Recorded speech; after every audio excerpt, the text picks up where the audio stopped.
Microphone test. Microphone test. Hello. Hey everybody, it's Justin, aka Demonic Sweaters, here for a live stream. I'm still kind of tired. I actually slept in pretty late today, later than usual. I don't know why. I guess I just needed the sleep. But how's everybody doing out there? And hey Connor, yeah, no problem. You're welcome for the video. Hopefully you found it helpful. So let me, what was I going to say?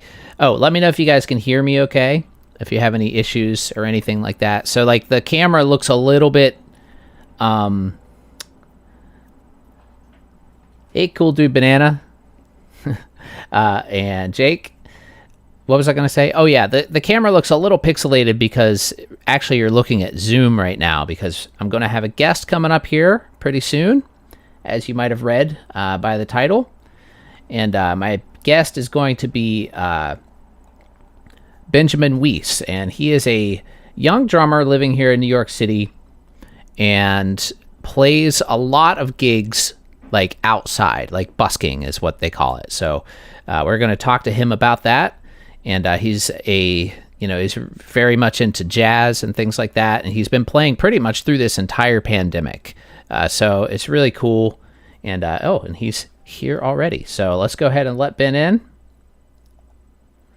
And we'll just get right to it here. So hold on, we're going to have to get to some audio here. Just give me 1 second.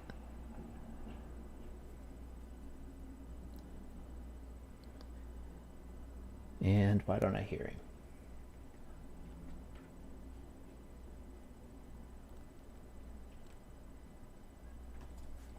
So Ben, I think your mic might be muted. Possibly.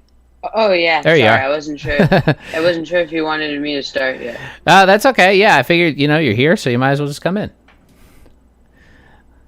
Hello. Hello. So yeah, this is Barham-Wiese, who is a drummer here in New York City. And well, we've already got some comments in here, and well, first off, let me finish up with actually, let me rearrange some of the text on this screen. It's kind of over top of everything. Just give me 1 second here. So let's get rid of that and get rid of that. There we go. Okay, so anyway, like I was saying, Ben, how did we even meet? I guess Instagram? Yeah, I think I was saying a few days ago that the first video that I watched, because I'm kind of obsessed with small drum sets, and so I was kind of like trolling YouTube to learn about like the Tama Club Jam and the Tama Club Jam Mini, and I saw your video where you went on the bridge, and that sort of came into my recommendations. So then I did a quick Google search, found all the information I needed. Oh, very cool. Yeah, it's cool how like drums bring people together, you know? Mm-hmm. Yeah, and we've me and Ben have had like a lot of talks about drums on Instagram already, we'll like go on for like hours about different drum sets and cymbals and stuff. And and that's really cool. So how old are you, Ben? I'm 16. And how long have you been playing drums? For about just over 8 years. Oh wow, so you started really young. Mm-hmm. Very cool. I actually used to play violin. When I was 4, I entered this school called Special Music School, which is an audition-based public school, which at the time was kindergarten through 8th grade, has now expanded to kindergarten through 12th grade. It's I think it's one of 2 schools in the United States that's a completely like functional academic program, but also with a core emphasis on music, specifically classical music. But I think in the high school, which is where I am now, it sort of gets broadened. There's still a very strong classical music program, but there's a lot of jazz, a lot of contemporary music. I think just high schoolers are more into like learning new types of music, whereas when you're younger, I think that you kind of just play what you're given. Mm-hmm. So yeah, I actually started out on violin, and then when I was in 4th grade, I started taking drum lessons. Very cool. Yeah, that's awesome. That's one of the great things about New York City, that there is stuff like that. Where I grew up, West Virginia, there was nothing like that. We had like kind of a crappy high school band, or like grade school band, but that was like pretty much it. There's no like special. There was one school basically, or two schools that you had to choose from, and it depended on where you lived is where you went. Yeah. But yeah, that's really cool. And what got you interested in playing jazz music? I think I've kind of always loved listening to jazz. I think it was about now a year and a half ago that I started playing jazz.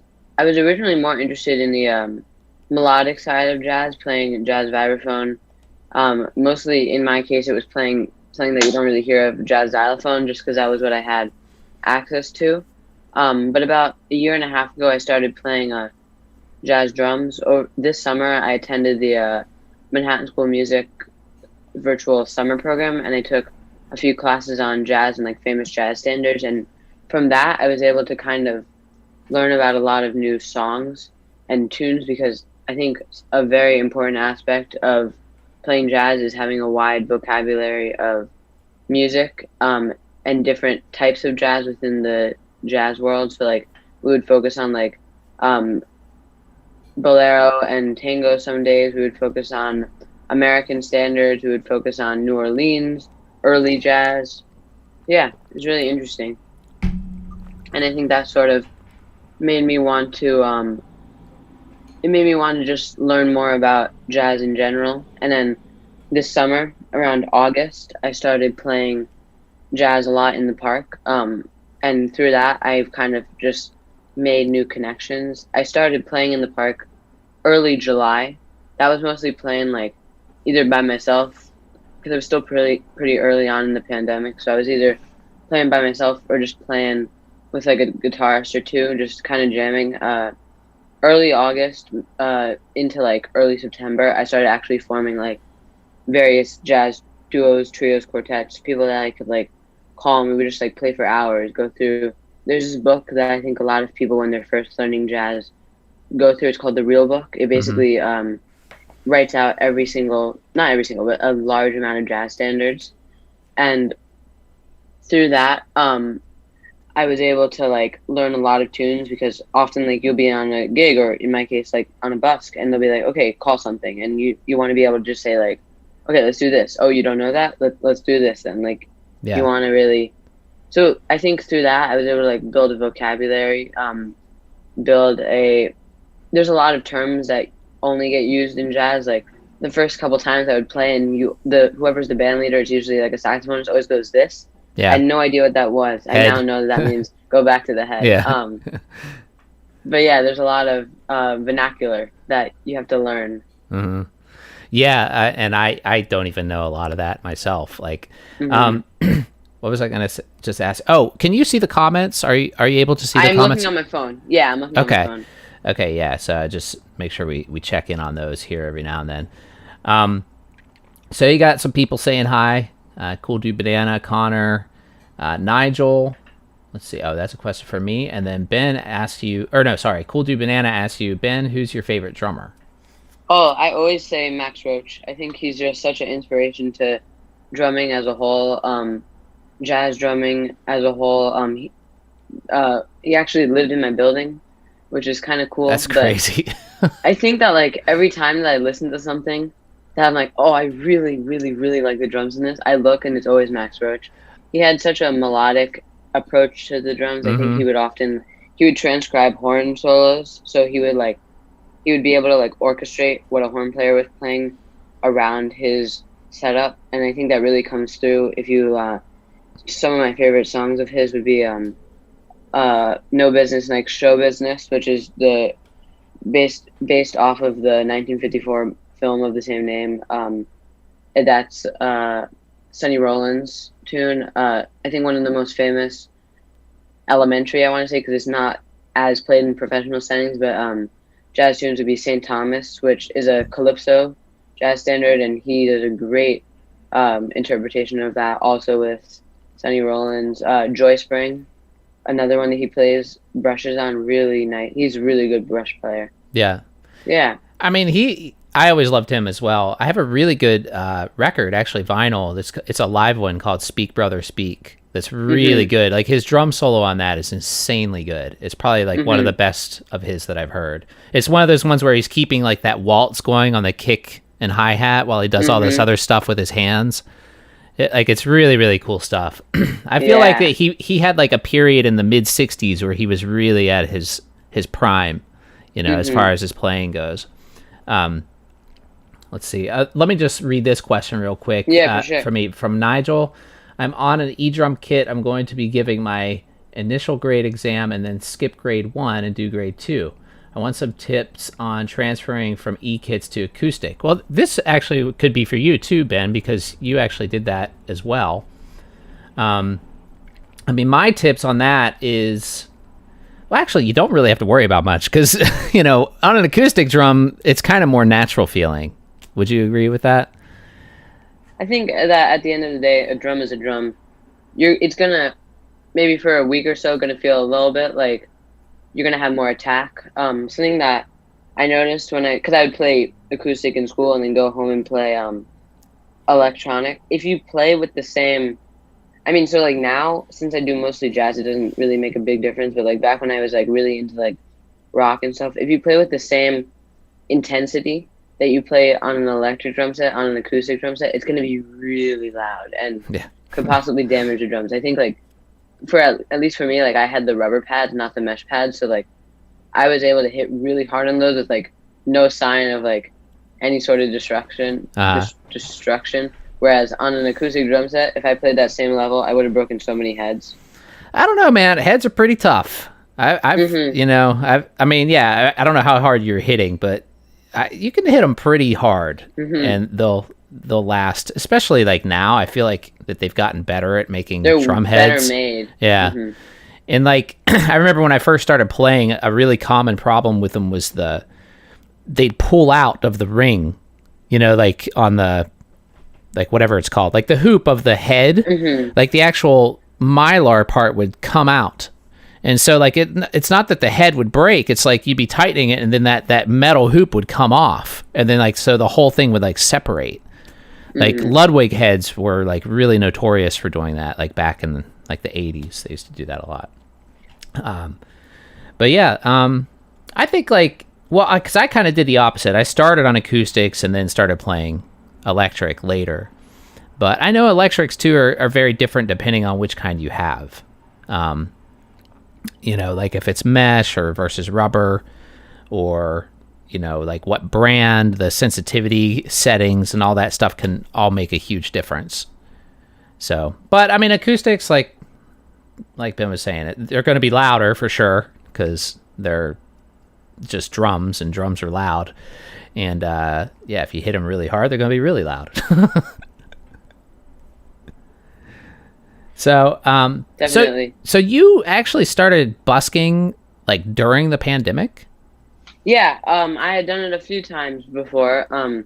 Never with any intention of making money. I don't think I ever did it for money that I put in my pocket. My school, like I was saying earlier, my school is a public school, but we also have a really rigorous music program that's basically, I'm not sure of the exact numbers, but a very, very, very small percentage of it is funded by the National Endowment for the Arts and government subsidizing.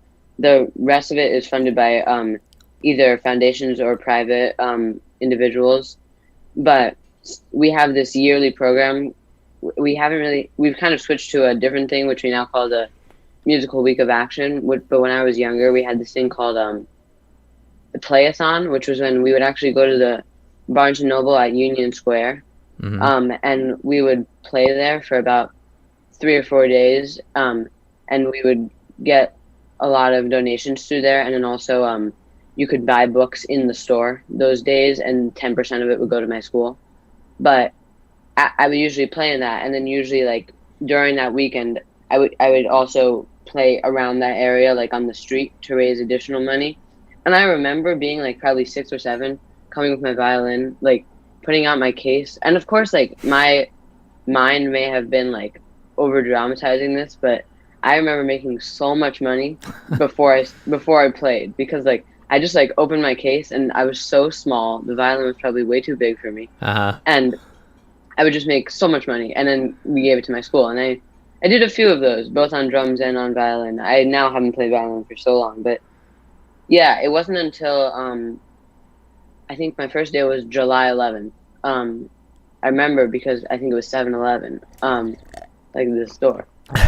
Um, and and that was the first day I went, and I didn't have anyone at that point. I just went to Central Park, like not a very good spot, like literally on a bench in the middle of nowhere. I played for about an hour and a half with my djembe. I just played. Maybe I listened to some music, I think, in my earphones.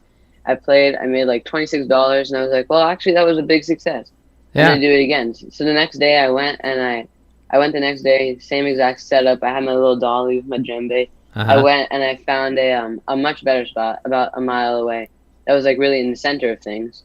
I played. I made about $26, like maybe give or take a few, but it was about the same. And I kind of was like, well, this is actually a really good way to play because like it's really warm.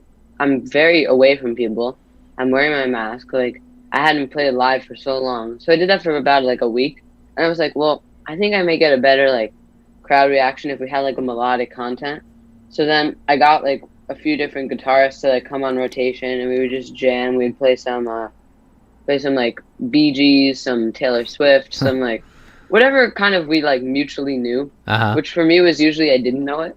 And then It's easier to fake on drums than other exactly instruments. 100%. Yeah. So yeah, we kind of just like do that for like 2 hours every day. Um, and at that time it was more like in the like $50 to $100 Nice. range, That's which not bad. we'd have to split Yeah. it, but like for 2 hours, that's pretty good. Yeah. And then mid August, I started being like, well, I'm gonna still do this like for fun, but I also want to like get people to play jazz with me because I was getting really into that at that point. So I started like, this was not an original idea, playing in the park because all gigs were canceled. I started going and listening to like other people busking. They would take a break. I would introduce myself. They'd be like, oh, that's so great because like our drummer can't play 2 weeks from today. So like, can you come this day? And I think like I had an advantage because I I didn't mind bringing my drums, and I think a lot of people did mind that. So I think that I got a lot of opportunities through there. I was then like meeting like adults, and I was meeting like people that would like usually be like really intense in the jazz scene. It just Mm-hmm. happened that because of the pandemic, like they were busking. Like there's some people Wow, that would that's really busk cool. Exactly. There's like a very small amount of people that would busk regardless, but I think most of the people busking, like at least the people that I played with, like they're really good players. They just happen to have no jobs. They're not doing this Yeah. because like this is their only possibility. Like one of the guys I busked with played with Duke Ellington. Like Wow. another one of the guys I played with Buddy Rich. Played tenor saxophone with Buddy Rich. Like Wow. um, there were some really good guys just playing in the park. And so yeah, I try to do it like 3 to 4 times a week, playing with various jazz groups. I think mid-November, no, like mid-October, the reality kind of synced in. I was like, oh no, it's gonna get cold. What Yeah. are we gonna do?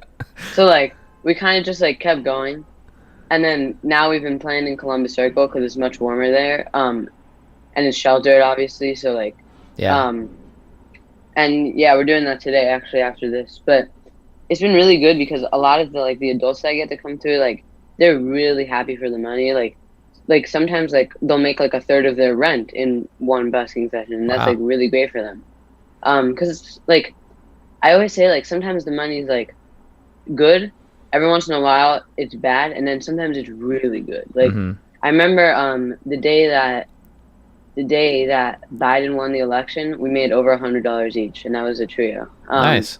And like because people show their gratitude in different ways. Like on Sunday it was Valentine's Day, and like people were really in a Yeah. good mood, so you can kind of like you can kind of gauge the crowd in that way. And I would highly recommend it to anybody who is looking to either get out and play, maybe wants to make a little money. It's also a great way to collaborate with people because like if you like today I'm playing with a guy I've never played with before. I wouldn't usually would do a gig with somebody that I've never met or played with before, but I'm like, well, we just play and like we'll figure it out as we go because Mm-hmm. it's not like a gig. You should treat it as a gig in the way that you want to like be professional and stuff. But it's really just an opportunity to like get out there and network, and then make a little money, which is always a plus, especially for the older cats. And It's yeah, all- I would highly recommend it. Oh, sorry. Oh no, it's okay. I'm glad that you speak a lot, because I've had some guests on here before where it's like they're just sitting there. I'm like, okay, so, but anyway, no, I was gonna say one of the things, you said you recommend trying it, but and I do as well for anybody who wants to do it. But one of the things is, other cities, a lot of cities don't allow busking. It's really messed up. Yeah, which is weird. New York City, that's one of the perks about this city is there's a lot of things like that. A lot of, well, to some extent, like we were talking, quasi legal. Yeah, it's like we were talking about. Like what's really weird here is as soon as you use an amplifier, you need a permit. But you could be pretty much as loud as you want with drums and things that don't use amplifiers. Like you could even have an amplifier that's turned to 1. And like you can barely even hear it, but then you're suddenly breaking the law. Like it's so strange.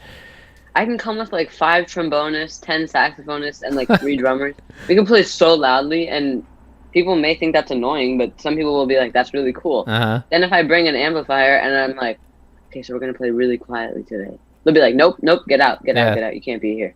Yeah. I think we've only gotten stopped 1 time, and a few times when we were playing in a more residential neighborhood, even though we were playing like on the weekends, middle of the day, I think some people just, they don't like creativity, and they don't want their neighborhood to turn into a place where happiness exists.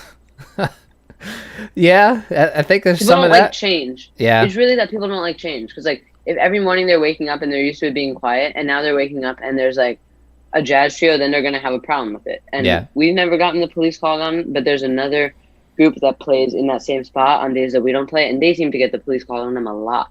Really? Messed up.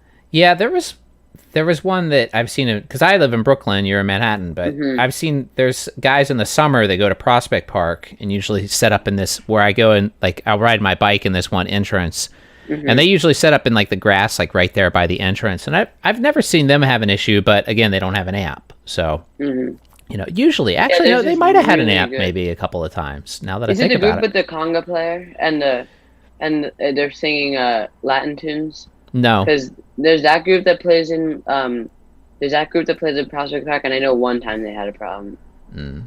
No, these guys are usually more like I guess it's jazz, like with and I now that I'm thinking about it, I think they do have an amp because they have a guitar player, but I think what he does though, and he has like his amp like with a shirt like jacket over it, and he's sitting on it. I think a lot of people do that. So it's like less obvious that he's using an amp, or a speaker or something.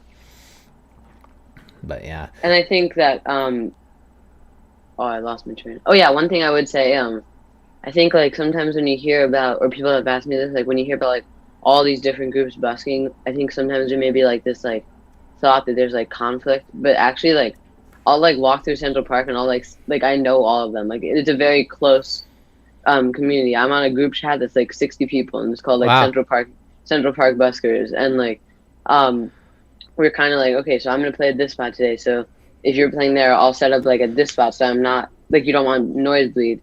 Sometimes you'll have people that like will come, they'll be like, oh, I want to do this, I want to make some money. They won't know any of the like, not rules, but like kind of like vibe, so they'll come and they'll kind of be like, I'm gonna set up right here because I think this is a good spot for me to make money. Meanwhile, you'll have groups playing like here and here, they're right here. Yeah. And they'll be like, we got 6 guitars and we're gonna be really loud. So yeah. I was actually gonna ask, but you kind of addressed it. Like, do you ever run into like competition over spots, like things like that? Excuse me. I think it's pretty chill. Yeah, the real problem, and I hate to be like use the term, but like when you have like newer guys not really knowing how it works, and that's been all of us, because like that was me a couple months ago. Yeah. Like you kind of gotta like, I would say like, if you're in New York, for example, go and like look, like go on a Saturday where there's gonna be like a lot of people, look to see which spots are taken, and then don't ever go to those spots. Unless you've like texted with the band leader and been like, you're not playing today, I'm gonna take your spot, but I won't be there next time you're playing. Like you need to make it very clear. So it's funny that you've been doing this since summer and you're already part of this huge network. That's pretty cool. It doesn't take long. I mean, that's the thing. Like, I think some people, like I've talked to people, I've had friends that have always said, "Oh, I want to try busking," but they never did. I did it a little bit, like back in, I guess it was 2015, somewhere around there. But I didn't do it too long. I only did it for a couple months, and I was just by myself, just doing drums. And it was kind of like you were saying, like some days I would make like $13, and then other days though, I think I made like 75, $80 in like an hour or 2 hours. Yeah, it can be good. Yeah, but I had a couple of bad experiences that turned me off from it, so I kind of just stopped after that.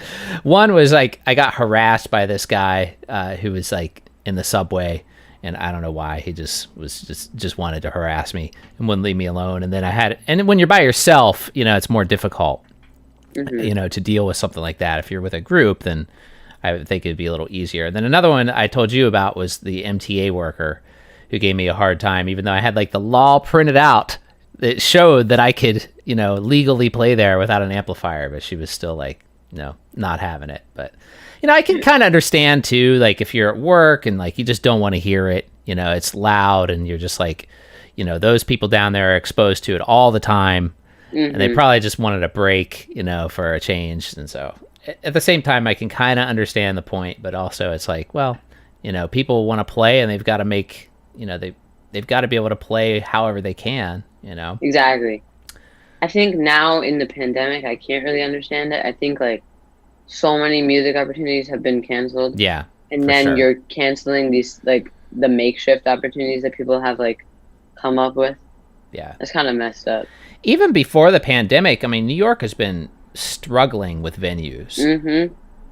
Because it's just become so expensive, and a lot of the places that I played at in like 2013, 2014, like they're all gone. Like almost all of them. And that happened before the pandemic. Either that or they've turned into completely like live stream places. Like, and there's places now that have like, because of the pandemic, they started doing like only live stream, and they've like gotten rid of their venue, and they've made more money that way. So it's like, we're just going to stay like that. And like, that's not good for the future of music. Like, we can't just have people from their house, like being like, well, this is this new song I wrote and now I'm going to play it. And now like, this is the performance. Like, you don't get that like vibrant energy that you get. It's it's a different experience for sure. Exactly. I mean, I like the online. I'm okay with them. I do them, and I like them, but yeah, it's a totally, thinking about shows that I've been to, and especially, like when you have amplifiers set up in front of you and it's all like, like hit, like you can feel it like hitting your body, it's like, it's a different thing. Like for me, I get that like it's a good way to like try stuff and like try new music. For me, when I've done stuff like that, I've never gotten the same rush. Like when it got cold, everyone was like, just do virtual busking, like go on YouTube Live and like put a Venmo link. And I'm like, if I was that person, I'm not gonna stay long enough to make a donation. Like I would stay for like 10 seconds, be like, that's cool. Now I'm gonna go watch like Cake Wars. But but also like for me as the performer, like I don't think I would get that sort of energy. Whereas like in New York, at least, it's so spontaneous. Like you'll have people just come by and be like, oh, I also have like this gig next week. You want to play? Like that's not gonna happen on this like virtual experience. You just have like those encounters that you can't prepare for at all. Yeah, it's just a different thing completely. So does anybody out there have any questions for either me or Ben? Feel free. I know we're talking a lot, but you guys can chime in anytime you want. So I just wanted to remind everybody out there. Right now we've got 8 viewers, but they're coming and going. So yeah, trying to think like, just like your experiences before busking, were you ever playing like, like gigs and whatever, clubs, venues, things like that? Did you have a lot of experience with that, or did you pretty much cut your teeth with busking? I played for a lot of musicals, like plays, like where there's like a live band, and usually it's just like a piano, a bass, and a drummer, and then maybe like one reed player that like plays like 900,000 woodwind instruments. That's something I'm very interested in. I want to sort of break into that scene professionally. Like most of the stuff I was doing was like these like adults who were like they went to a job and then like in the night they went and like did these like theater shows. But like I'm very interested in doing that professionally. Like in New York, we have such a great theater scene. Yeah. Other than that, I done like a few high profile gigs, but most of them were like through my school. So I think like I was never playing with the same caliber of players that I am now through busking. So busking, you think you're getting a higher caliber player just through busking? That's really, Exactly. Yeah, that's really awesome. I'm able to get better players now than I was before. I think kind of an advantage is not many people have this many options right now, but I think that when they see that like I've been doing it for a while, like that I have like my spots where like people know to not go to, then that kind of gives me like a leg up. Whereas if I was like, hey, do you want to come to my school?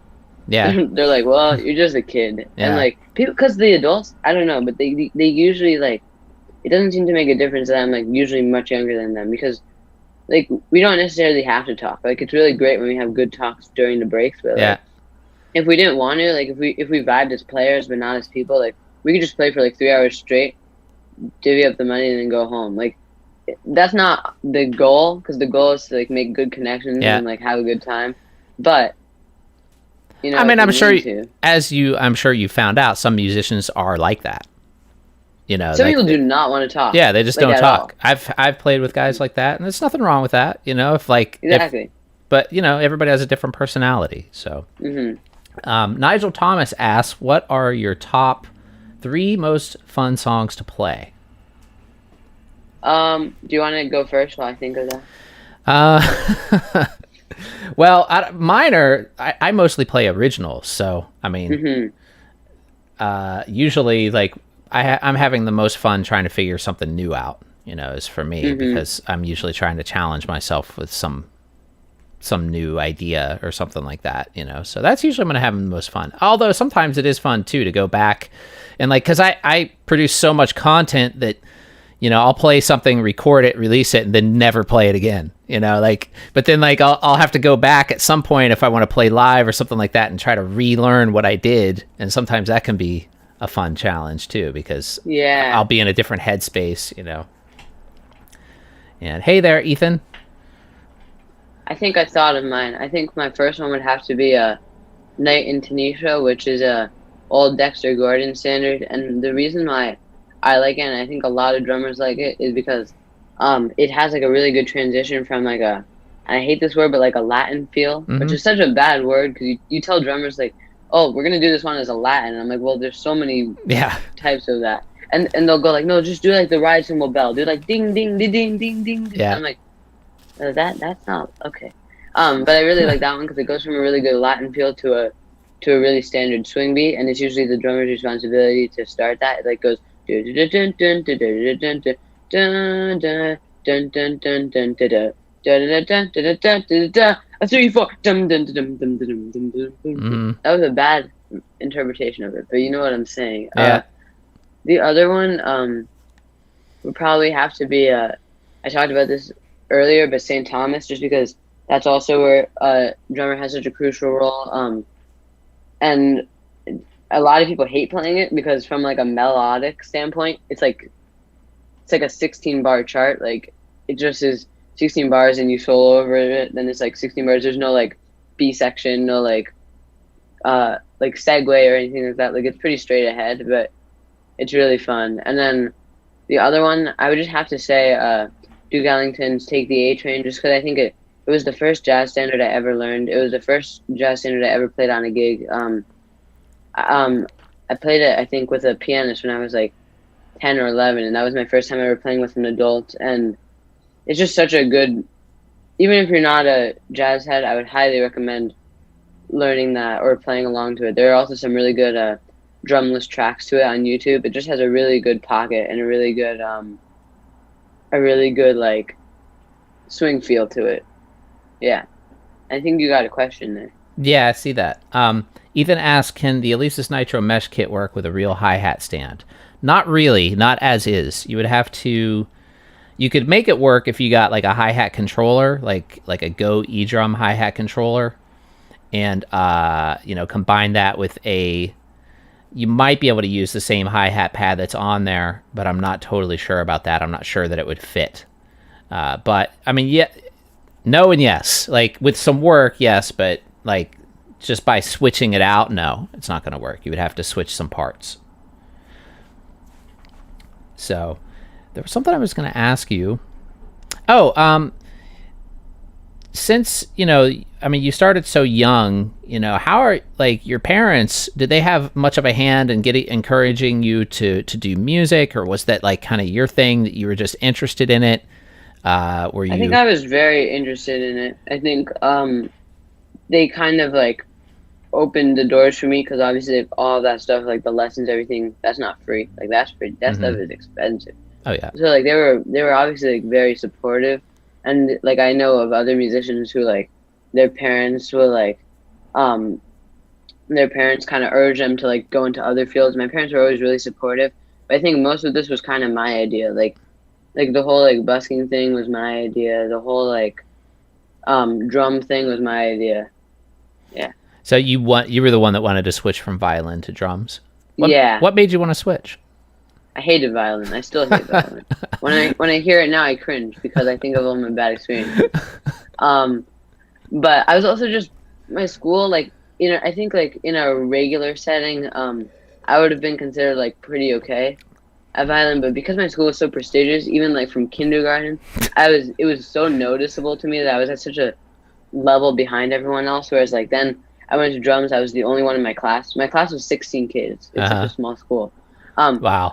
I think I also, like, I just loved drums so much more, and my school kind of only really let me do classical percussion, which I'm still very interested in. But it kind of made me stand out.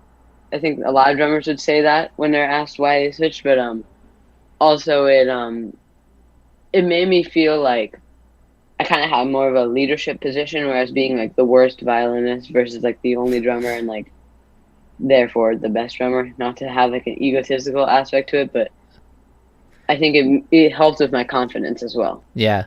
I feel like less people, I don't know if it's just me, but it seems like less people want to play drums now than they used to. Like, yep, everyone wants to play guitar these days. Yeah, because I noticed that when I started teaching. Like, when I was young, when I was a kid and took lessons, there were a lot of kids taking drum lessons. Like, I was one of many drummers out there. The one that was always hard to find were bassists, and I still think that's still the case. Yeah, but yeah, I mean, there are a lot of drummers, but now it's like, when I was still teaching in person at places, I mean, by far, I have the hardest time, like, getting new students, just because there's just less drummers, or less kids that want to play drums. But I also think it has something to do with parents, because they don't want kids banging on something in their house, Yep.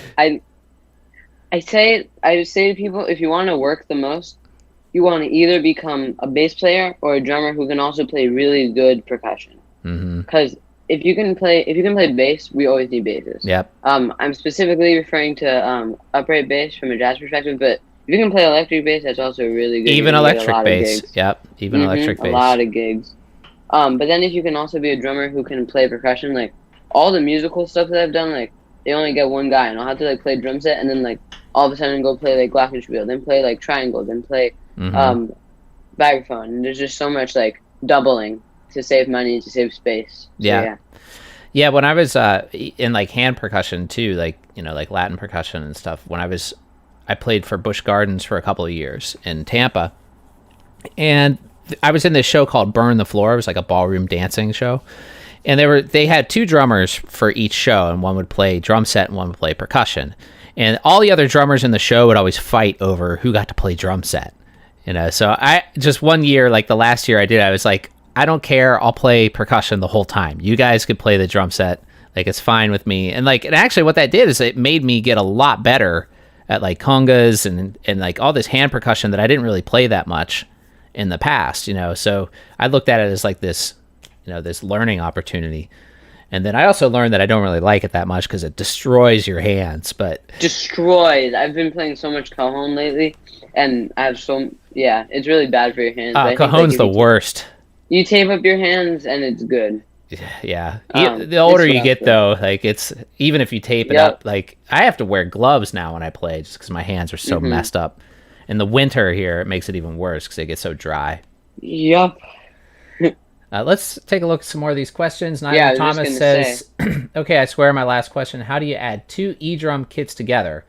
Well, it depends. The like depends on what kind of module it has and all that. But if you're talking about like an Alesis Nitro Mesh, the easiest way would be just to use a mixer and plug both outputs into a mixer, and then plug your headphones or whatever amplifier into the mixer.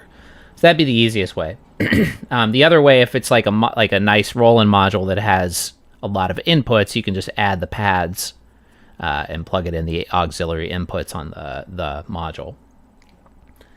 And Ethan says, "Go eDrum GHC8N electronic hi-hat controller." Yeah, that's the one that'll work with the Nitro. Though it won't do the splash, because I had one of those and I tested it. I could never get the splash to work with that thing.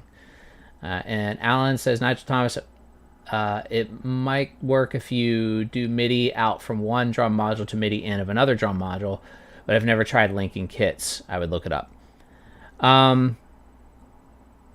Possibly, yeah, but I'm trying to think why you would want to do it that way. Because then you're essentially running a module to another module. So I don't know why you would, like, what you would actually be controlling if you're using twice the amount of pads already. I don't know. Maybe, yeah, I don't know. And then Ethan, your videos really helped me keep up the good work. Thanks. Glad to help. And Ben, your camera just went off. And there you are. Sorry, I meant to mute my microphone, and then the camera went off. That's okay. So yeah, a lot of eDrum related questions, but that's all right. I know like eDrums have become way more popular in the past few years too, just because, well, one, you can play them in more places rather than acoustic drums. But one advantage, I mean, do you play there in your apartment?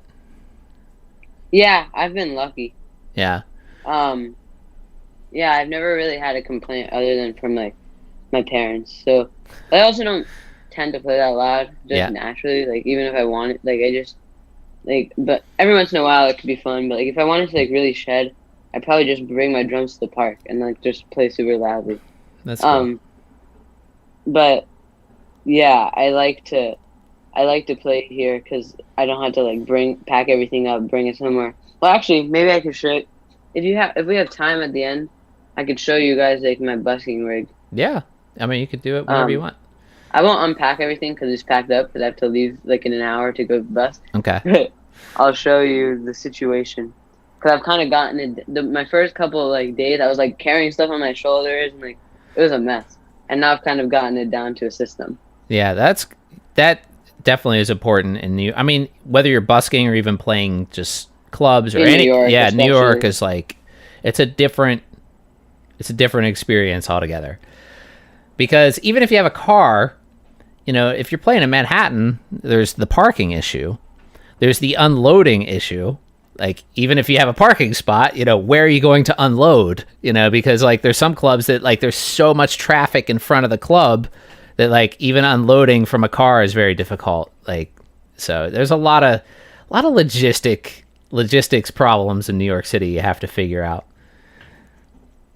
Yeah, everything can take a lot more steps. Like Yeah. like you may have to go like to the place, figure out what the parking situation is, like then like walk back to your house, or like for me I would like scooter back to my house, then like go on like on the subway, then get off the subway, pay somebody to meet you at the subway to help you like bring up your stuff, and then once you get off the subway, then you can like you should have a cart that you can like unload it on so that then you can roll it. Mm-hmm. But yeah, actually I could show it right here. So yeah, like I recently, partially actually after watching your videos, but I recently got the Club Jam, the smaller one, the one with the 14-inch. Uh-huh. Here, so I think The you flyer. can see this. Exactly. So I got this cart, right? And there's basically two bags on it. The first being a here, I'll hold it up a little bit. The first being a 14 by 14 floor tom bag, which has the flyer bass drum in it. with no resonant head, because then on top of that I could put the small snare drum in it, and then on top of that I put the small drum throne in it, and then in here I have like all the stands, and then the last aspect of it is the cymbal backpack, which I could just put on my back. So then when I'm walking down the street, I just have that, and then I have the cart.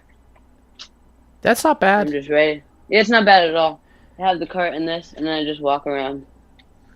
So yeah, I'll show you a picture actually of the finished product in one second.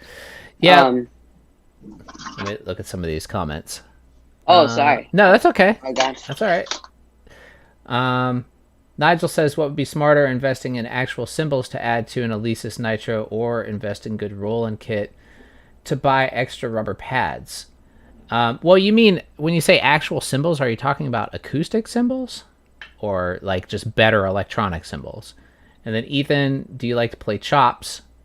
Yes. I do. Who doesn't like to play chops? Everybody there's loves a time chops. and place. Yeah, there's a time and place for everything, but oh, bye, Cool Dude Banana. Yeah, Cool Dude Banana. I have to go, guys, but awesome live stream. Bye, Justin. Bye, Ben.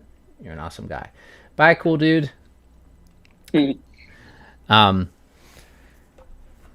Yeah, when I used to play in a band here in New York a few years ago, there was this band I was in called Quiet Sons. And I was, like, one of the things about me is I really despise playing house drum kits. Like, I just hate them because they always suck. Like, they're always pieces of junk, and the stands are always crappy, and, like, you'll always have that. There's never a hi-hat clutch. Yeah, there'll always be that, like, the one, like, the floor tom will only go, like, because one of the legs are broken, and it only goes so high, and, like, always stuff like that. So when I was in this band, I was like, I'm not playing house kits. Like, I don't care. I'm going to bring my kit to every single gig. And I did, but it was difficult, and I would take it in cabs, too. Like, so, like, expensive. Yeah. So, like, especially, like, if it's, like, a $50 gig, and then you spend $30 on the cab. Yeah, at least 30. It was a lot of times it'd be, like, 40 or $50 coming from Brooklyn. Because you'd have to get the bigger... Oh, I don't know if this will show on the live stream, but wait, let me get it to focus. Okay. But yeah, this is a picture of the finished product. You can see it's pretty small, but especially for busking and especially for does that show on the live stream? Yep, you can see it. Yeah, so especially for busking and especially for big jazz, that's kind of all you need. Especially yeah, and it gets the job done, and then it all goes into that bag when it's done. And then you can see the cymbal backpack over there. This is from yesterday. I don't know if you could see, but there was snow all behind it. We got lucky with, like, finding yesterday morning I went and, like, scoped out a spot that was not going to be snow because it was warm enough to play outside yesterday. Yeah, it was not so bad. It got really windy later in the day, though. Like, yeah, that was weird. Windy. And then it felt colder. Yeah. Yeah, I think last year I only did 2, like, actual outside shows. There was one that you saw on that video, which was on the pier, the pier at Brooklyn Bridge Park, and then another one was at my friend Alex's barbecue. And that was fun, though. I played that little Pile electronic tabletop drum set for that one. And see, that thing, that's why, like, it's really annoying that they don't allow amps, because something like that, it's so portable, you know, and you could take that with you, like, especially for rock gigs. So that thing wouldn't be so good for jazz because it doesn't have the nuance. Ting, yeah. ting, ting, It'd be like Nintendo jazz is about all you could do with that. But but for rock, you know, you don't really notice, especially going through an amp, and if there's, like, distorted guitars happening at the same time, it's like, yeah, you know, it's fine. So Nigel was saying, yeah, acoustic cymbals. I wouldn't pair acoustic cymbals with a nitro mesh. I think that would be really weird. Because for one, they'd be so much louder. Like, unless you're playing the drums through, like, a really loud amp, it's going to be, like, just the drastic difference in volume is going to be crazy. And yeah, so I wouldn't do that. I would just... And it's not like you could, like, play it with hot rods, because, like, then it's not going to cut through on the acoustic drums. Yeah. That was my biggest turnoff on the electronic drums. Like, every time I would want to play brushes, You can't really at all. What kind did you have? What kind of kit did you have? Really bad one. It was like a. Let me actually know the exact name of it. Sorry, 1 second. Yeah, because some of the Rolands you actually can use brushes. Amazingly, I think it was like pretty much bottom of the line, to be honest. And then Ethan asks, "How did you get so good at drums, and what inspired you to play them?" Is that for me or for Ben?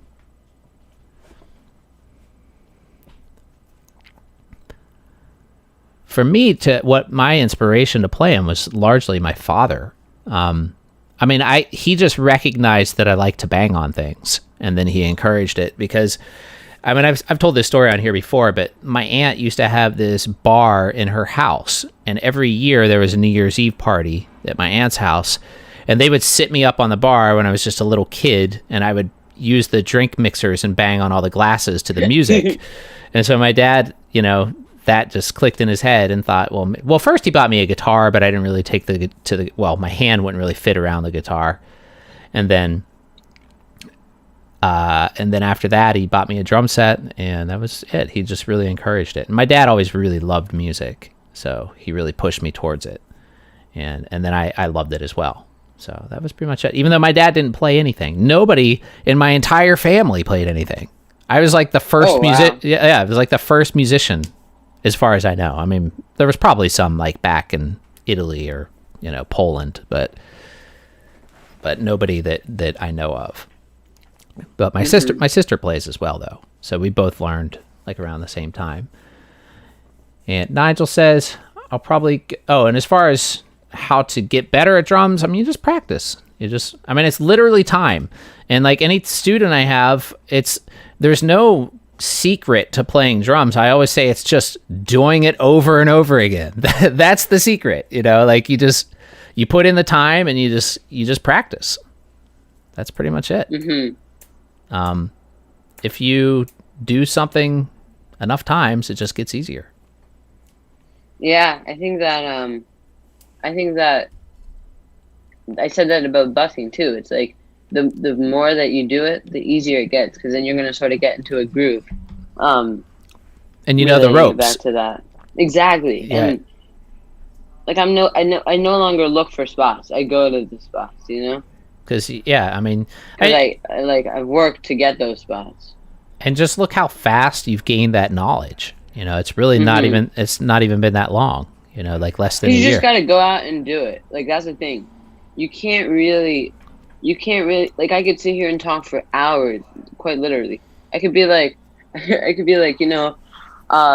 this is exactly what you want to do, but until you go out and try it, like if it's legal, I wouldn't like.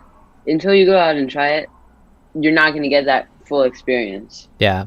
And if you don't know if it's legal or not where you live, just go to like the city's website. And if there's no information there, then try to call somebody, send an email, things like that. I mean, if you see other people doing it, then chances are you could do it. Exactly. And also, like, I think, not to be like this guy, but I think you could always say, like, oh, I didn't know, I'll just stop. Like, if you get stopped, be like, sorry, and just don't do it again. Or do it again. And just know that may happen again. I mean, we knew when we went down to the pier that having an amp you needed a permit, but we just figured, they just tell us to stop, which is exactly what they did. We got through like 3 or 4 songs, and then they told us to stop, and we were like, okay, don't cause any trouble, exactly. And then like don't get into any trouble, Exactly. And I think that at the end of the day, like, you're not going to get arrested for it. Maybe if they said stop and you kept going, then you may get, like... Yeah. The worst that I've ever heard of anyone doing is they said stop, and then they did it the next day, and then they got, like, a $50 ticket. But that's, like, worst case scenario. Like, that's probably not going to happen. Yeah. And obviously also don't go anywhere where you might be in danger or something like exactly. that. But, yeah, it's one of those things, busking, I think jazz is a great genre for busking because there's so many acoustic instruments, and it involves a lot of improvisation, and you can stretch songs out for a long periods of time. Where if you're playing rock tunes, it's not so easy to do that stuff. And also, I mean, of course, I've seen stripped down rock buskers, it's just like acoustic guitar and a percussionist and things like that. Where I've done that. Yeah, you can do that too. But I think jazz really lends itself well to the whole thing.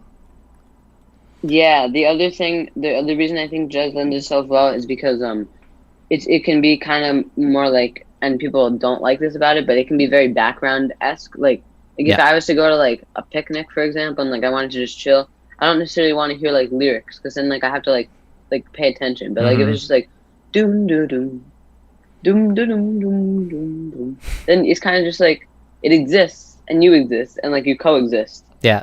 And then it's nice and it adds an ambiance. Whereas like when you get like that plugged in stuff, it can kind of overpower the vibe. Yeah. And like it or not, even if you think you're playing a plugged in gig that's going to be drawing everybody's attention, sometimes you'll end up just as background too. Because there's a lot of places where people just want to go and drink and hang out, Exactly. So Nigel says I'd probably go with TD-17. Ethan asks, what is your favorite E-drum kit? And well, I tend to like Roland modules. I think are the best by far. And my E-drums are homemade at this point.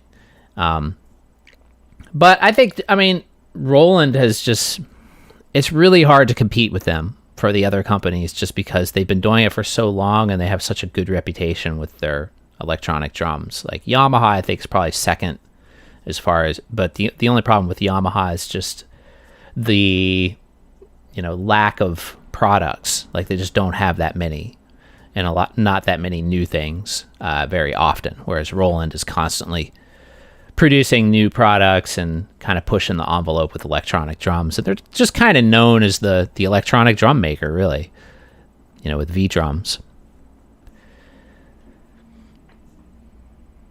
Yeah. Yeah. Dead air. I think that something that I've heard people say that I agree with is when you try to like compare E-drums to acoustic drums, it can sort of seem like a letdown.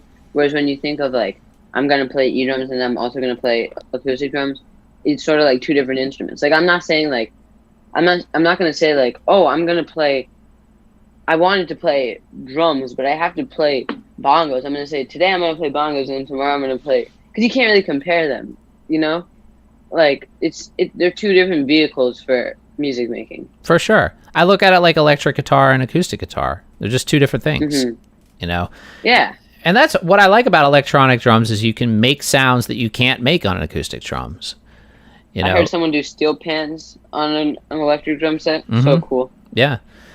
And Nigel Thomas says TD-17 or 27 if money is not an object. 27, absolutely, if it's not an object, because you just have more features. Although I have both modules, and the TD-17 is a great sounding module too. It's very nice. Ethan asks, do you game? Do you game? No. Yeah, I don't either. My friends try to get me to play Among Us. I play Among Us. But that's more of like a social thing. That's not like me wanting to play. That's like that's just because like my friends are doing it, so I'll join in. They take so much time. Like there's such a commitment. And there's all that. Like I know people that have invested like thousands of dollars in like this gaming gear. Obviously, like I invest all my money in drums. So yeah. It's to each their own. Yeah, I mean, some people love it and they have a great time with it, and that's fine. But for me, it's like I have played some games. I'll go through like little phases. Like I went through this phase I think it was probably about a year ago now, where I played this old 90s shooter game called Heretic. And I just beat the game. Like I rarely do that. Like it's so weird. Like it was like for like a couple months I was just playing this game every single day on my computer. And I actually made through the entire game, and I was like, huh, that was weird. And then but since then I haven't played anything. Like I bought a couple but haven't played them. Yeah. Jake K says, once you built the hybrid kit, did the Alesis go out the window? No, actually my friend Chiaki has the Alesis.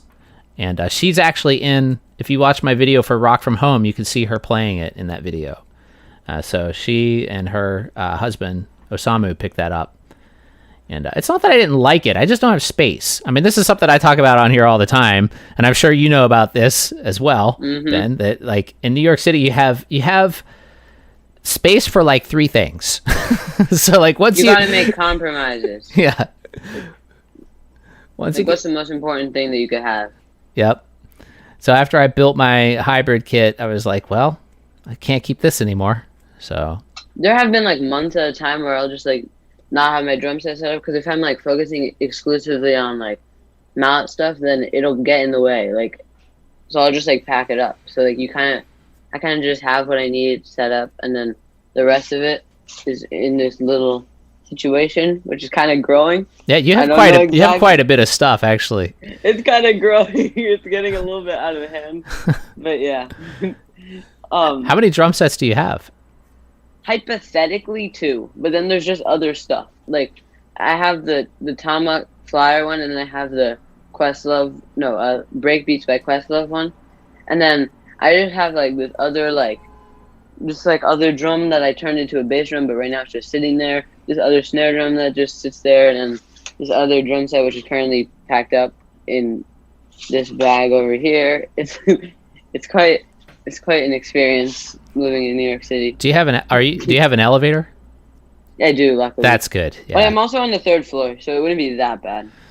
Yeah, I'm on a 4th floor. It can be bad. I think I wouldn't be able to do it every day though, because like for example, like right now I'm on February break, so like I've been playing every day. I think if I didn't have an elevator, I may do it like every other day, because it would just take a lot out of me. It does. Yeah. Well, you're a young one, so it's not so bad. But for me, up and down stairs, like with heavy stuff, it's not a lot of fun. Not that I'm like super old, but it does take a toll. Like the older you get, yeah, it takes a toll. Especially if you then have to go and play for like 3 hours and be like alert. Oh my God, for sure. I used to do these marathon gigs in Tampa with this. I was in this R&B group, and it was ridiculous the kind of gigs we would play. They'd be from like 9 p.m. until like 4 a.m.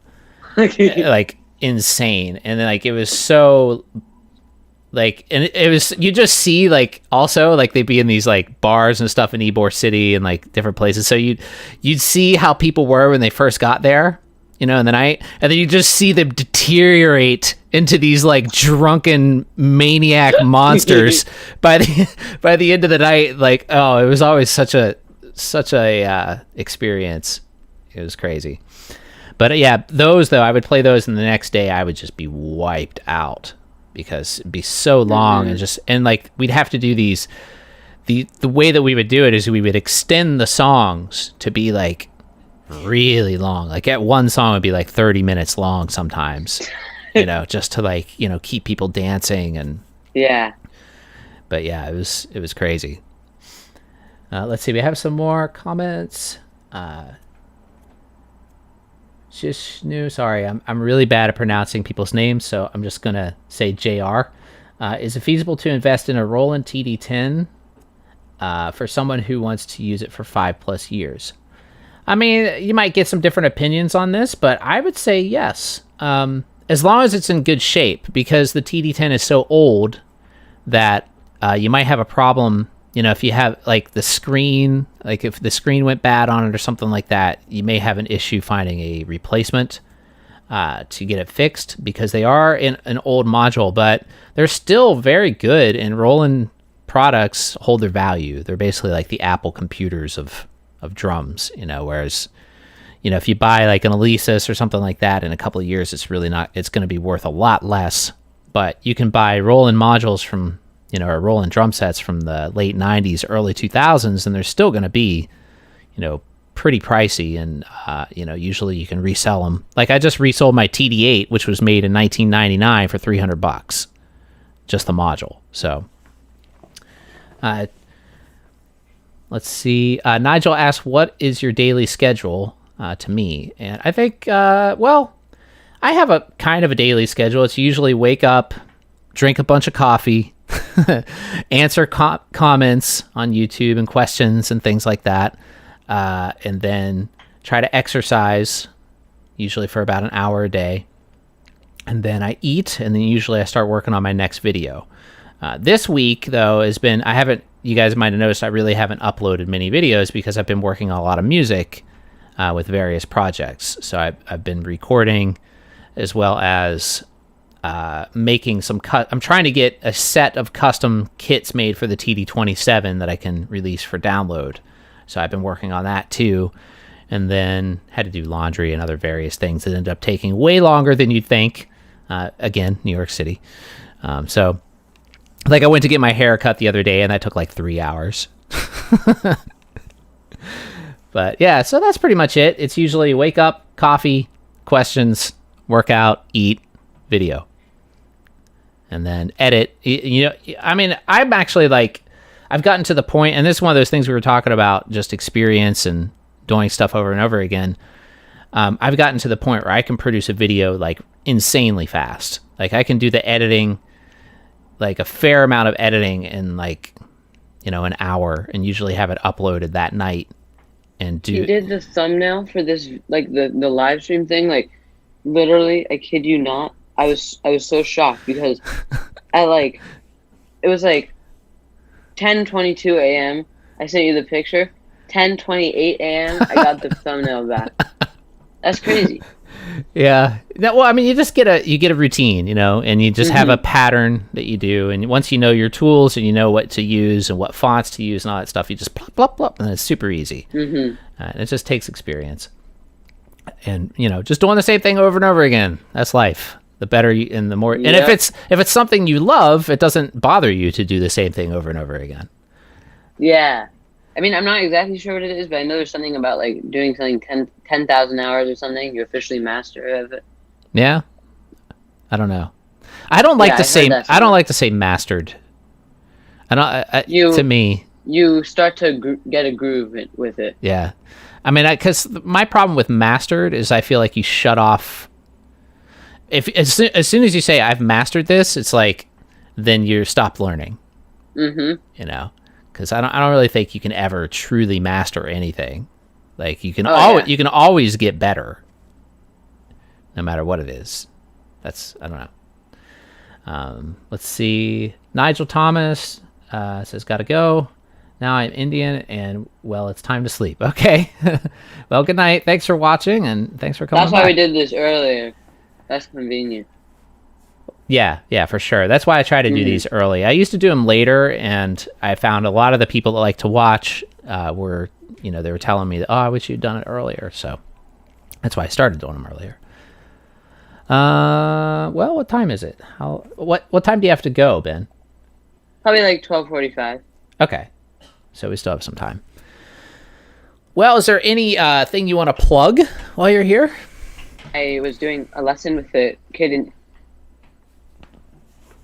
Well, if you're in New York City, we're playing the rest of the week at Columbus Circle. I think today 2 to 5, tomorrow 12 to 3, and then Friday 12 to 3 as well. Saturday we're taking off because I have something, and then I think Sunday 12 to 3. Have you ever considered live streaming the busking sessions? I've tried to, but it gets so loud that it sort of doesn't pick it up that well. I've done some of like the IG live streams, and those are easy because then you also like put the something that works really well is you put the you pin the comment of like a Venmo or PayPal, and you can get like donations from people who aren't there also. Well, that's cool. What about, I think I put your links to like your Instagram and stuff down in the description. But cool. If you guys want to follow Ben on Instagram, it's just Ben Hits Drums, right?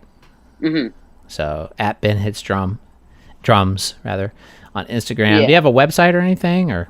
No, I'm gonna make one soon. And my trio is also considering trying to record some music. We were just always playing. Like every time that we're like, "Oh, we it's gonna get colder. Let's record." We're like, "No, let's just play instead." So we're gonna do it one of these days, though. Yeah. Very cool. I do have a YouTube channel. Nothing like this level, but I do some like virtual collaborations. Yeah, it's really cool. I've watched several of your videos on there, so I forgot to mention that. No, you're good. I'll just get the link and I'll put it in the live chat thing. Okay. And Ethan asks, where can I get the backing tracks for your songs? Well, I've actually only ever released one album with drumless versions. It's the driving songs, and it's at anthillrecordings.bandcamp.com. And that's there. I think it's $5. And I think it's 8 songs. Is it that many? I could be wrong. But yeah, it's there too. If you don't have the money to buy it, just, message me on Instagram and I'll just send you a copy of it if you want to practice to the songs. One of the things, I actually should probably redo that because I forgot to put like a click before the songs start. So it's kind of like just suddenly there's a song, and like I don't know how anybody's supposed to come into that, and like I didn't really think about that when I did it. So I should fix that. It won't be too hard to fix. I mean, you can start playing after you've heard like the first bar or something, but so when you practice at home, do you practice to recordings, or how do you find the best method for practicing? I like to practice to just. I've never been really into the drumless tracks. I just like to go and like put on like different albums. I'll just go through the album. I'll just play along to it. When I have like more like specific stuff I got to do for school, then I'll just like focus a little bit more. But like usually for like about an hour or so, I'll like just listen to like the greats and just play along with that. Sometimes longer if I'm feeling it. And then I'll usually go and do like my mallet practice I got to do, my like snare drum practice I got to do, and then yeah, that'll be it mostly. How old were you when you started to read music? I think 5. Wow. Just because in order to do the violin, I had to. Yeah. And I never really learned how to read charts. That's the interesting thing. Like I never really learned how to read drum charts. Like I can do it, but like if you give me like a full like notated out thing, I'll do better at it. But I think that what I do the best is I just follow along with like a lead sheet of like a horn player, and then I can follow along and get, if there's like specific hits I have to play, I can get those. I'm sure you're much better at reading than I am. I barely like. I mean, I read to enough to like be able to convey the message over on drums, but I never really relied on it.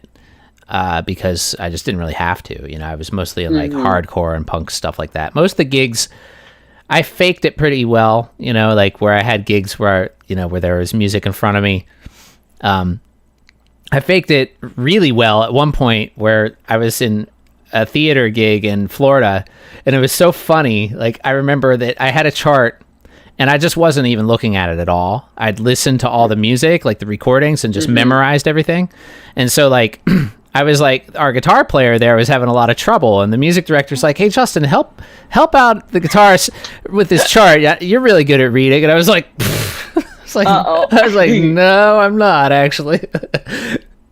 Like, I don't know. I remember the main thing is like if you can like physically see it, like if you get a chart where it's like A, then it has a repeat sign, repeat sign, repeat sign, repeat sign. You can just like physically follow along, like 1, 2, 3, 4, 5, 6, 7, 8. Like a lot of the people that like I've taught to, I play like Eye of the Tiger, because it's really important to like be able to like keep like play a groove, and then like you see that the hits are written out, like it'll be like dum to dum dum dum, and then like then it gets to the second part, but it's not the same. It's like dun dun dun dun dun dun dun. So yeah, I've worked on that so that the like younger kids can like.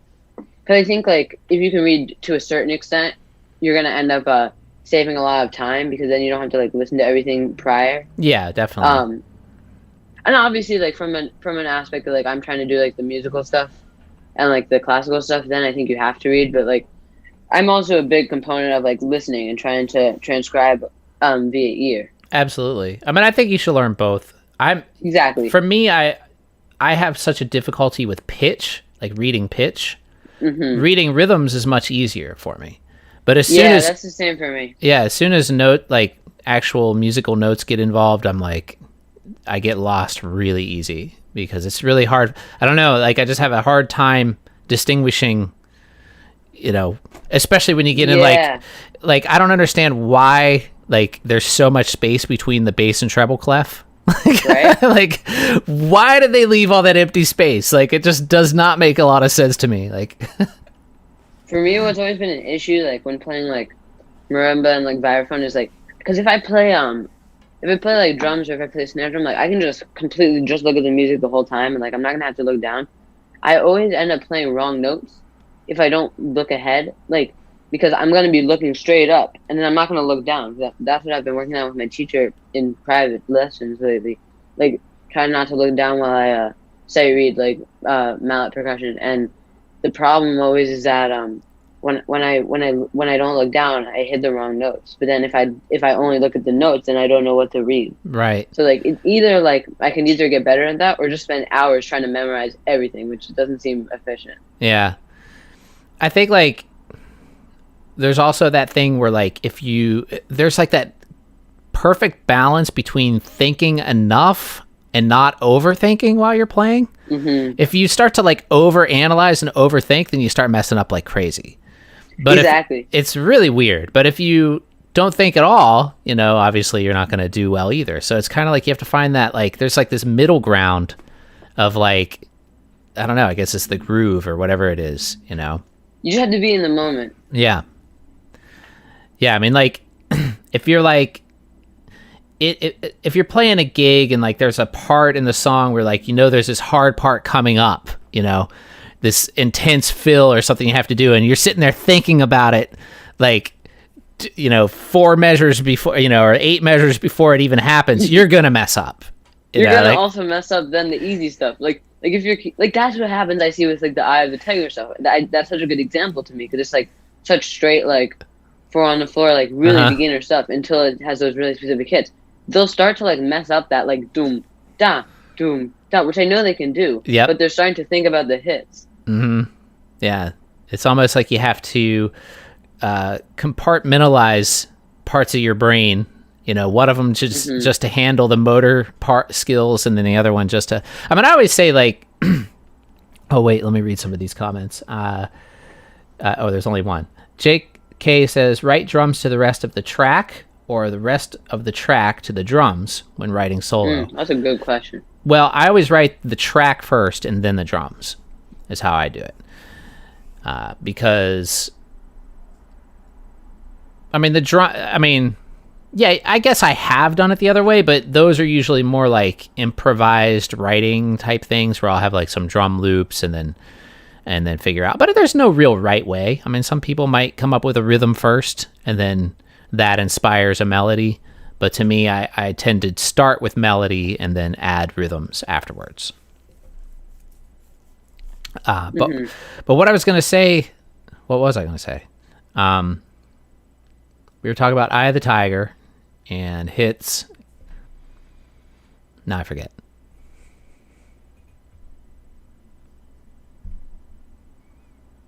That's great.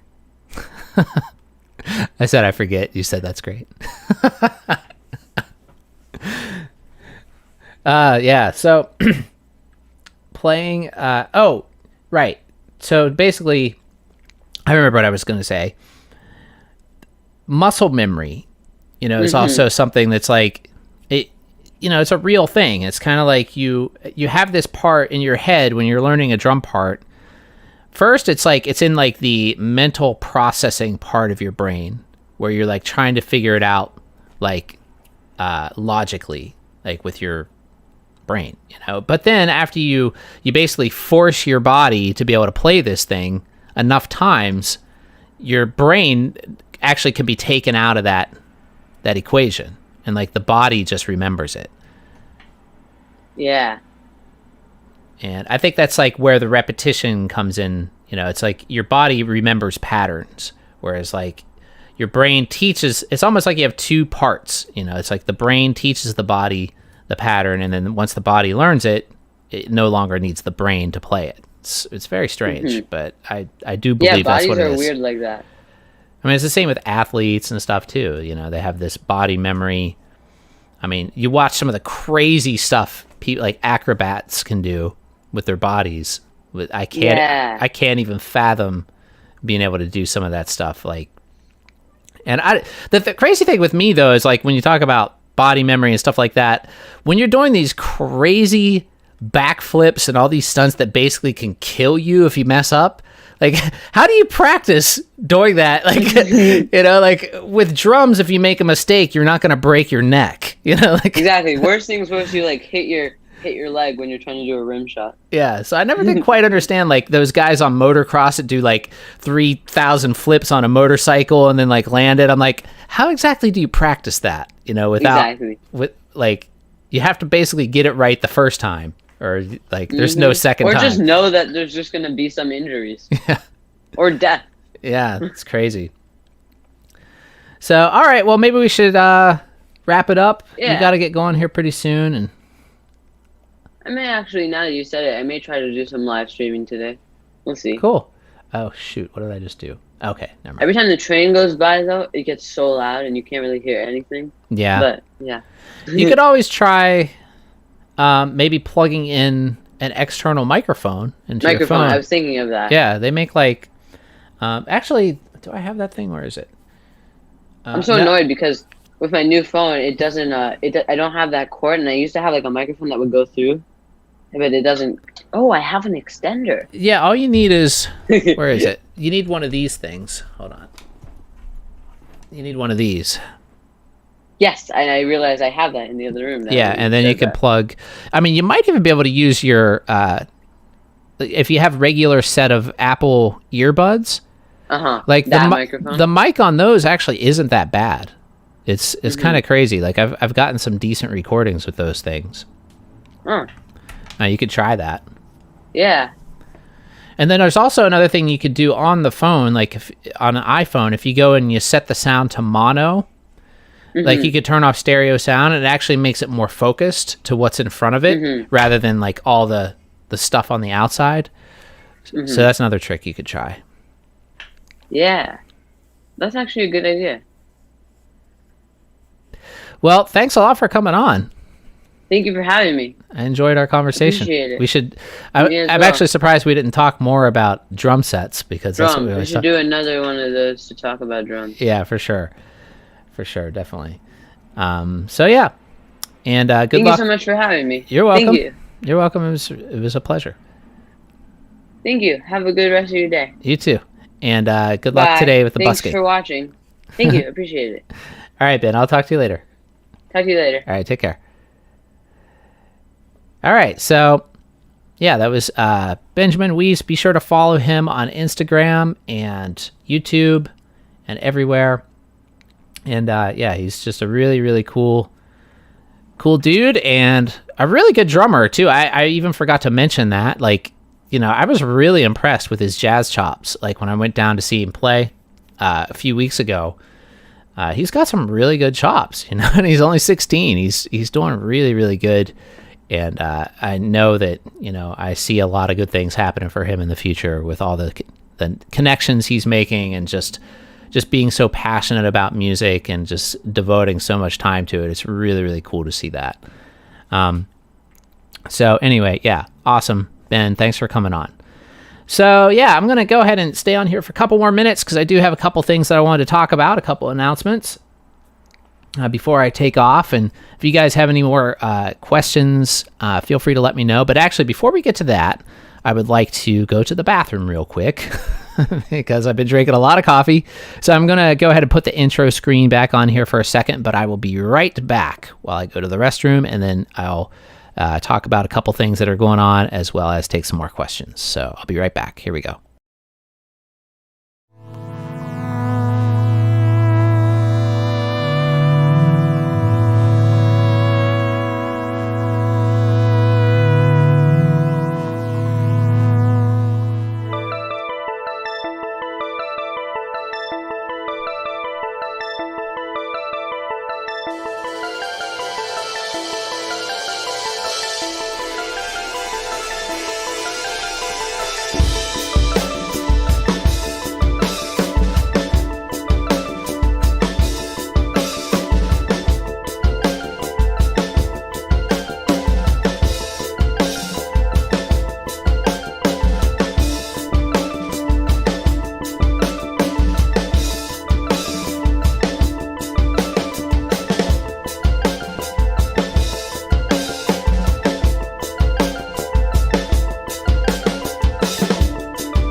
Okay, welcome back to the Demonic Sweaters stream, live stream. Today is Wednesday, February 17th.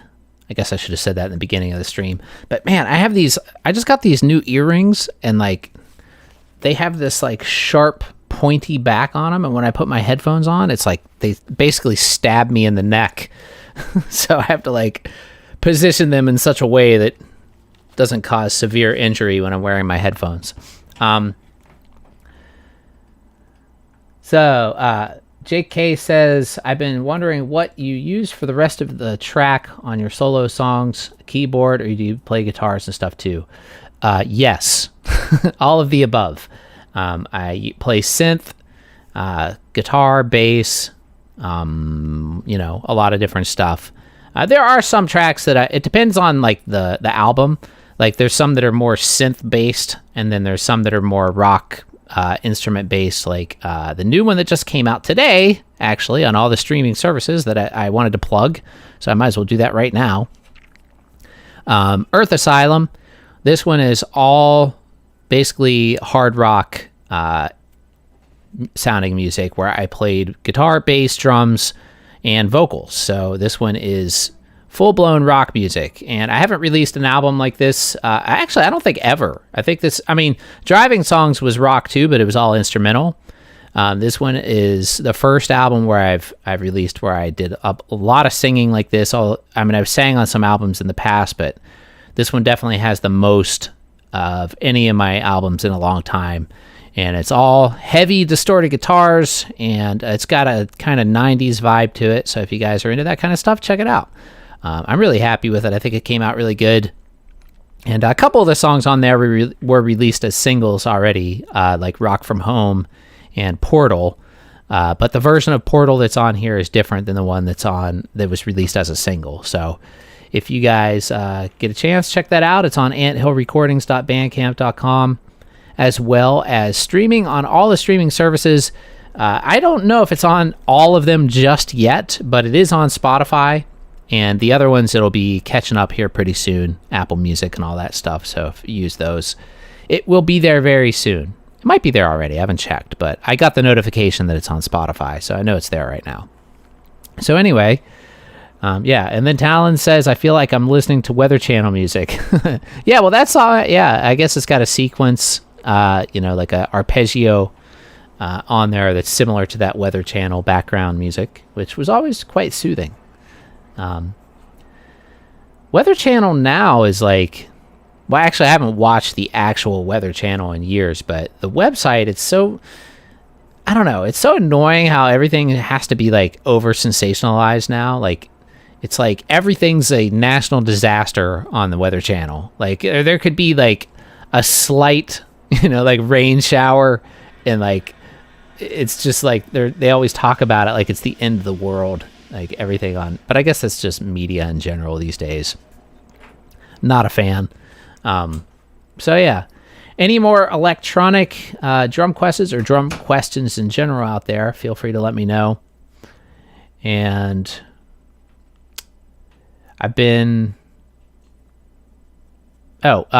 thing that I wanted to mention too is where I briefly talked about it before, but I have a couple of electronic drum patch packs that I'm working on for Roland modules. I have one that I'm working on for the TD27, as well as one for the TD17.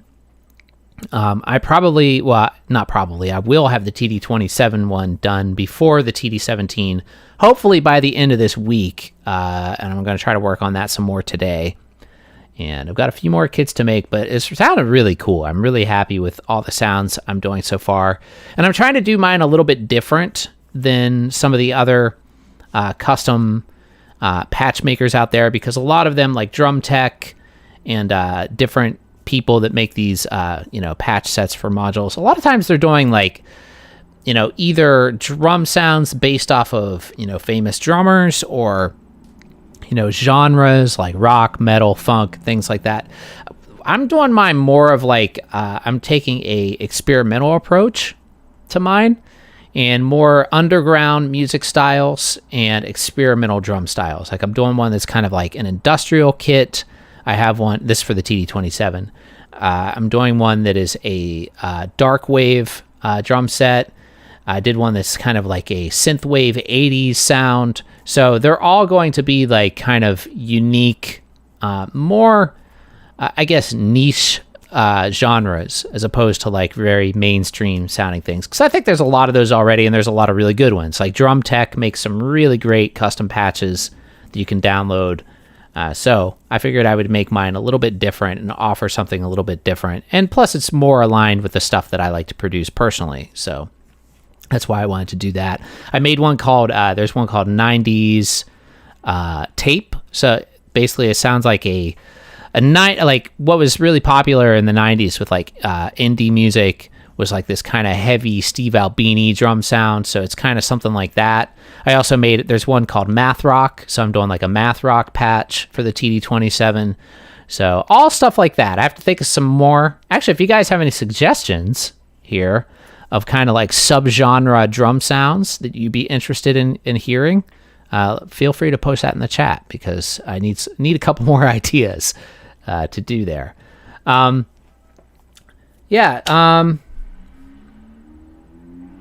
JK says, move pieces around your kit. Muscle memory is very real. Yeah, totally. Like, I can play my current drum set blindfolded and like hit everything without missing. But if I were to move something, then yeah, I would start missing things. But it looks like people are winding down. There's only 5 of you guys out there. So unless I get some more questions here pretty soon, then I'm probably going to end this. I do need to eat. I'm starving. And that's one thing I guess I could talk about. I've been trying intermittent fasting, actually, as a way to lose some weight. And so far it's working. And it's actually not that hard. And if you're not familiar what intermittent fasting is, now, I'm not a doctor, so don't do anything extreme to your body without consulting a doctor or professional first. Just give a warning here. But basically, since the pandemic, and just being stuck inside so much, I've definitely been putting on some weight. When I first moved to New York City, I weighed probably the most that I ever weighed in my life, or right when I left Florida. And I was quite overweight at that point. But then I lost a lot of weight when I moved to New York City. And how I did that then was I was riding my bike all the time. I was riding to and from work every single day. It was like, I think 5 or 6 miles each way. And then I was also riding to band practice. And then I also worked in like an exercise routine on top of that. And I was really, really motivated when I first got here to lose weight. And I did. I lost a lot of weight when I first moved to New York. And I kept it off for the most part, even though I definitely lost some of my definition and things like that. But during this pandemic, I started to gain back, and definitely I was getting close to being, I never got like really big like I was then, but I definitely was getting closer to that ballpark. And it's like, I've got to do something, because I did not want to gain that much weight again. And plus it's just, I feel really, physically not good the more I weigh. So I've been exercising a lot, but that wasn't really it was working. I feel strong, and had a lot of energy, but I wasn't really losing the weight. So I was like, I need to find something else. And then what got me thinking about the intermittent fasting, was I realized that when I lost all the weight when I first moved to New York City, I was never eating breakfast. I was always skipping breakfast.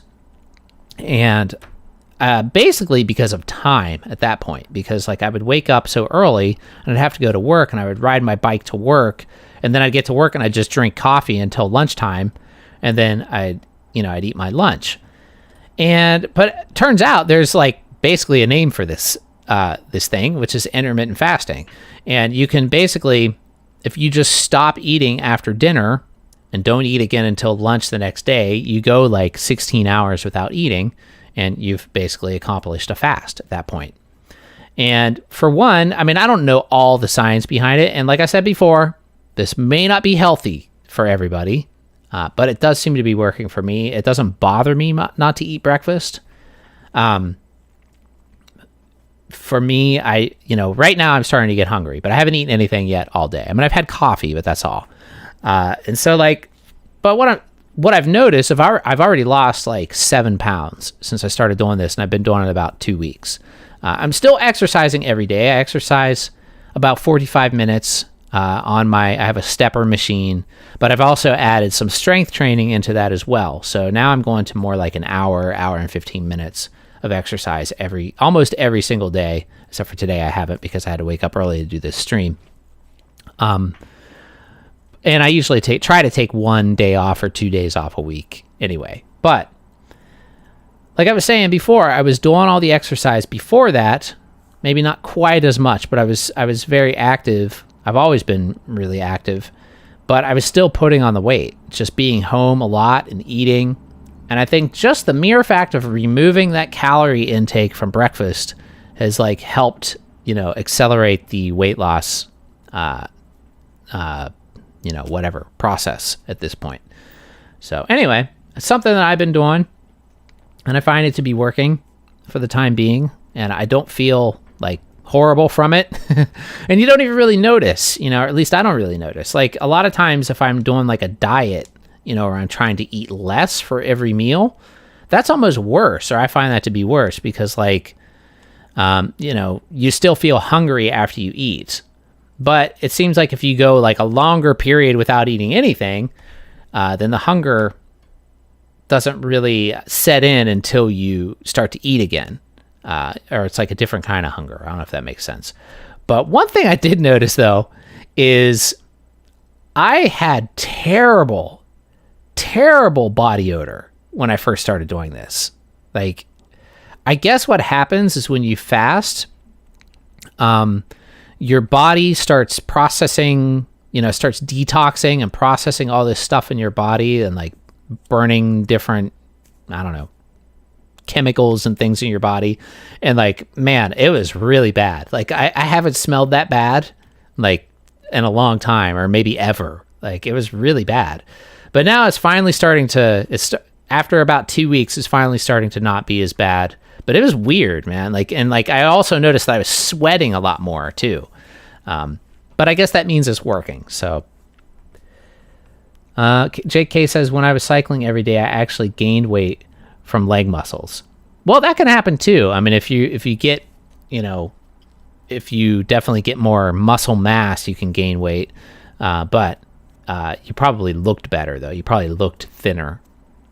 Unless you're eating more, because sometimes that can happen too. Like if you're exercising a lot and then you overcompensate on the eating, to try to make up for those calories burned, sometimes you can gain weight that way. That happened to me actually, I think like 2 years. I was going to the gym like almost every day and I was training really hard and I just kept gaining weight. I was like, no, I was like, this is the opposite that I want, But yeah, it's tough, man. You have to keep on it, the older you get too. Like I gain weight so easily. When you're young, it's like you can drink like a 12-pack of Coca-Cola and eat like a box of cookies every day for like 5 years and you won't gain any weight at all. But as you get older, it just gets easier and easier. Like I swear, it's like I can eat one cookie and I'll gain like 5 pounds. It's just weird. And it takes like 10 times as long to work it off. And then like everybody gains weight in different ways. I gain it, like I get like man boobs, moobs, and then I get like around my waist area, I get like love handles and things like that. And I rarely gain it in the face. Like I have to gain a lot of weight to start gaining it in the face. But then another drawback of that is if I lose weight and get down to a weight that I like, then my face starts to look too skinny. So it's like one of those things. You have to try to balance it. Anyway, not a weight loss show, but I like to share those kind of experiences, with you guys, just because I go through them and whatever. But anyway, I guess I'm going to call it for today, or I'll just keep rambling on. But make sure to check out Earth Asylum, like I said, here on all the streaming services and, Bandcamp and all that. JK says it starts right when you pass the age of 32, 33. Yeah. Let's see. For me, yeah, I guess it was around then. But I also stopped smoking cigarettes around then. And that had a lot to do with it too. I gained a ton of weight when I stopped smoking cigarettes, because cigarettes, they keep you thin, because they're basically killing you. So, but yeah, after I stopped smoking, I gained a lot, but then I kind of lost it again. But then I gained a lot more, probably late 30s. Yeah, I think it was like 36, 37, 38. I started to gain a lot. But then I lost it a lot too, like right around then. And then early 40s is when I started to lose a lot of weight. But now 45, I'm starting to gain it again. So it's just a constant battle. Anyway, have a great day, Jake, Kay. Thanks for coming on too and chatting. And thanks to everybody for the live chat and all this continued support. And yeah, so check out Ben's stuff. Like I said before, all his links are down below in the description. And I'll see you guys very soon. Hopefully I'll get a video up here pretty soon, but I'm going to try to finish these various projects I have going on through this week before I get back to producing any new videos. And but they will be coming very soon. Got some pretty cool products on the way to do some reviews for those. So that'll probably be the next thing you see. Anyway, have a good one.